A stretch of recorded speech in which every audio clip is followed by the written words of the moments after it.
Hey, how's it going, guys? Welcome back to another video. I'm your host, Rising Oblivion. Today, guys, we're going to be talking about the development of Persona 5, what things have changed, what's different than what they initially were planned to do, and what that might mean for something like the development of Persona 6, and whether or not they're still going to go around these same sort of hurdles that they did previously with something like Persona 5. Persona 5 being the first Persona series game to actually run in a new HD engine compared to what the other Persona games are going to be. Persona 5 actually has the longest development gap compared to the other Persona games in the Persona series, even including Persona 1 and the Persona 2s. Even if you include them, it has the longest gap in terms of development, not only because of the HD engine, but also because of other reasons like where the direction of the game was actually going to go. But most of this video is going to be held on the interview that they had did with Katsura Hishino, a guy who actually developed parts of Persona 3 and Persona 4 and then became the Persona 5 creative director and the producer as well for the game. He helped with games back in 2011 like Catherine as well, which is the same time that the Tohoku earthquake happened, which then changed the development of Persona 5 drastically. Originally, in an interview, he spoke about how the game was originally intended to be a group of older people who would actually drive a car around the world, which sounds pretty insane, but he wanted the game to actually be decently different compared to the other Persona games, which is pretty interesting for them to go to and would make sense. Once you develop the same sort of game over and over again, you do want to spice it up and change it and make it a little bit different. But originally the game was set to be an open world game, a more open world game, about as open world as I guess you can get it without changing it too much, maybe not shifting genres away from JRPG, but a more open worldish game where the actual characters would drive around doing things like that, going to palaces, but still having the same Persona feel to it. But in 2011, when that hurricane struck and it caused earthquakes and destruction around Tokyo and just Japan in general, all of Japan really felt the ripples for it, which a lot of new media came out, and this sort of surge of like Japanese pride just to show how strong the country was came into effect, which is actually why the idea to have Persona 5 set directly in the heart of Tokyo is where this came from, and right in the busiest part too, right in Shibuya, which sort of makes sense as to why they wanted to do that. He wanted to show just how good Tokyo was, just how good Japan was, and have it somewhere super iconic like Shibuya. There's other places around as well, but that center bit there in Shibuya and the way they did that is so nice. And I'm really glad that they actually stuck through with this, and he said that he wanted this to be the definitive Persona experience. So what this might mean is that we might see some of those scrapped ideas in something like Persona 6. It might go with that open worldy kind of vibe where the actual characters are a bit older and maybe drive around, maybe set somewhere like in college, for instance, which I think is a pretty cool idea, and I would really like to see something like that. I think taking some different spins on the Persona series is a good idea, but as long as it doesn't really stray too far from that. But let's talk about something a little bit different here and talk about the actual development of the game in terms of the technological side that they had to face.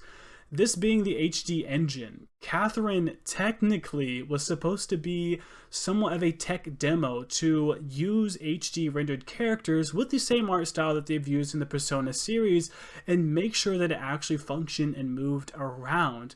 Hishino actually talked about how he helped work on Catherine because it was supposed to be able to be something that they actually could use on the PS3's HD hardware. That was where the Persona 5 game was intended to come out, which it did, but it more or less kind of came out on the PS5, I guess you could say. It had somewhat of a dual release happening on both PS3 and happening on the PS4, which I believe more of the sales actually steered towards being on the PS4, just having more people on that console. More people were already taking the shift. It had already been quite a while that the PS4 was out, but still, it did end up releasing on both, with Catherine actually being the tech demo, having the older characters in it as well, which sort of might explain why we end up seeing something like that with the older ideas that he had originally came up with. So where this leads to us now, the development of something like Persona 6. So we know they're going to be using the HD models. There's a lot of talk with something like the Unreal Engine potentially being used because of just ATLUS in general for a lot of their games.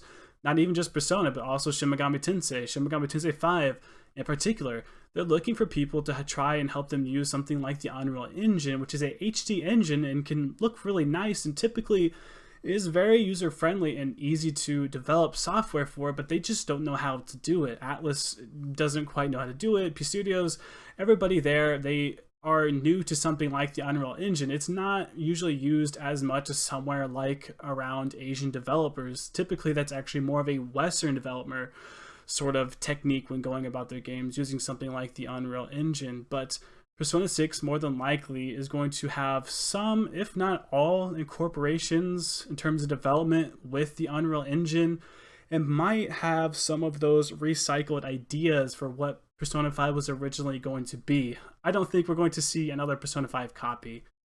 If I was a betting man, I feel like, without a doubt, they don't want to just make the same game over again. Each Persona game is a little bit different. It adds more stuff to it. I'd say that Persona 3, Persona 4, in terms of engine and everything else, are, I think, the most alike. But Persona 5 was the game that wanted to jump out and be bigger and the definitive Persona game, while something like Persona 6 is going to have to be different. It's going to have to change and not be exactly like Persona 5.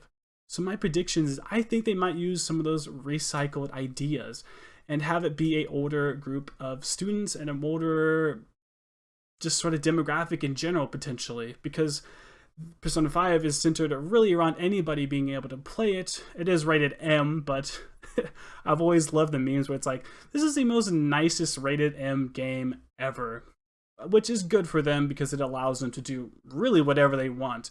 When your game's rated M, you can kind of do whatever you want with it. But anyway, Persona 6 is going to be a game that I'm excited for.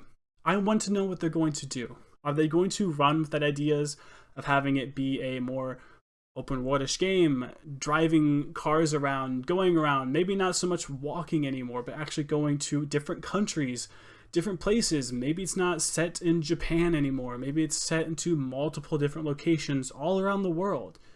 That'd be super cool to see, but let me know down in the comment section below, guys. What would you like to see? Is this a good idea? Is it a bad idea? Do you think it's just totally something that they probably wouldn't go with now? Do you think they're just going to settle on having it in Japan again with it being students? I don't know. Something tells me that people at ATLUS, even with the Shin Megami Tensei games, they'd like to go and do some wild things and have some different ideas, which I personally think is really cool. I really like when game developers decide to break the shell. But yeah, that's going to be it for this video, guys. I'll see you in the next one. Thank you so much for watching.